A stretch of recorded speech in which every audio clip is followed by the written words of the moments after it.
For my career presentation, I chose marriage and family counseling. To research for this career, I talked to my grandpa, who's been a marriage and family therapist with LDS Family Services, and I asked him the different questions that we were supposed to find out. I asked him about the working environment, and he said that he did have the ability to set his own hours, but he usually had to work around his clients' schedules. There were a lot of night appointments, especially with talking to men, because they had jobs, and so he had to counsel them at night. Some of them would go as late as 9 or start as late as 9 o'clock at night.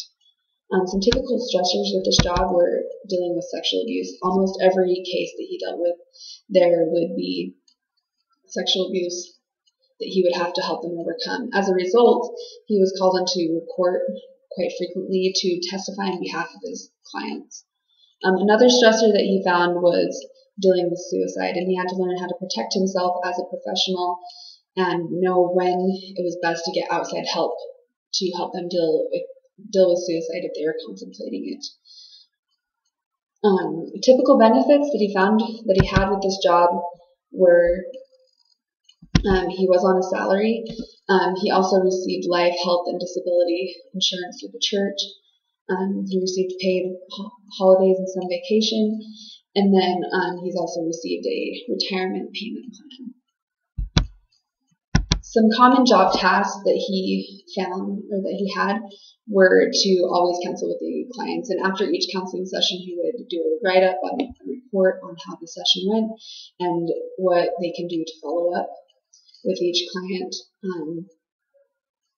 His main roles in counseling were marriage problems and then relationship problems with families. For example, moms who don't get along with their sons or daughters that don't get along with their fathers.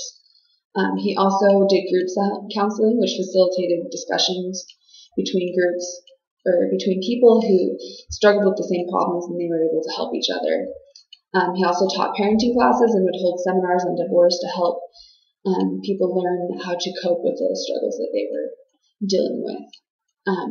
Something that he started to use towards the end of his career before he retired were tests to help detect which problems people were dealing with if they couldn't figure that out, and also to help detect or help figure out what tools will best help them overcome their challenges. The educational requirements to become a marriage and family counselor are a master's degree in marriage and family therapy. My grandpa first got his bachelor's degree in social work and then moved up to a master's degree.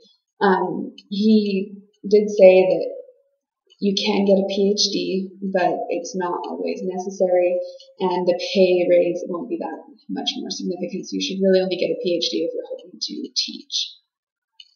The starting salary range is usually around $36,000 a year, and then once you become more experienced, you can get as high as $73,000 a year. And that is being a marriage and family counselor.